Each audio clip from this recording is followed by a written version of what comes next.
વડિયાના વાવડમાં આપનું હાર્દિક સ્વાગત છે।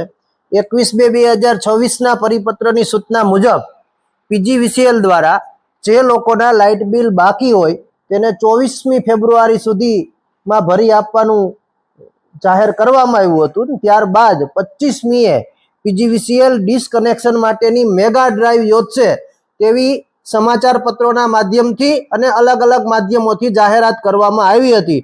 પરંતુ વડિયામાં આ મેગા ડ્રાઈવનું સુરસુર્યું થતું જોવા મળી રહ્યું છે।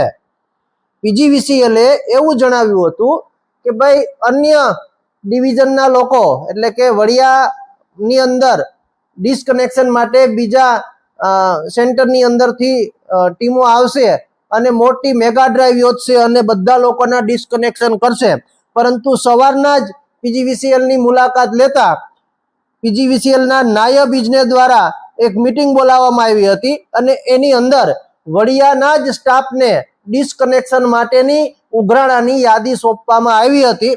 જોકે આખો દિવસ પીજીવીસીએલ માટે ખૂબ સારો રહ્યો છે કે વડિયાની અંદર કુલ 200થી પણ વધારે લાઇટ બિલ ભર્યા વગરના કનેક્શન બાકી હતા। વડિયા વિસ્તારમાં વડિયા ડિવિઝનની નીચે આવતા તમામ ગામડાઓને જોડીએ તો એમાંથી કુલ 200થી વધારે લાઇટ બિલ ભર્યા વગરના કનેક્શન બાકી હતા, જેમાંથી 68 કનેક્શનનું કાપવામાં આવ્યા છે એટલે કે એને ડિસ્કનેક્શન કરવામાં આવ્યા છે। જ્યારે બીજા લોકોએ આજની તારીખમાં લાઇટ બિલ ભરી આપ્યું છે એટલે કે આ લોકો ડિસ્કનેક્શન કરવા ગયા ત્યારે ત્યાંથી જ ઓનલાઈન લાઇટ બિલ ભરી આપ્યું છે।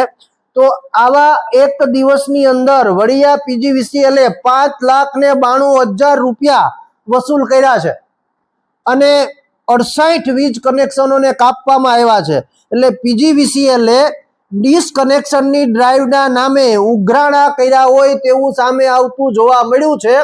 અન્ય કોઈ ડિવિઝનની ડ્રાઈવ યોજવાનું સુરસુર્યું થયું એટલે કે જે મેગા ડ્રાઈવ કરવાની હતી આવી મેગા ડ્રાઈવ કોઈ થઈ નથી। પોતાના માણસો દ્વારા જ પોતાના જ કચેરીના માણસો દ્વારા આ ઉઘરાણા કરવામાં આવ્યા હતા।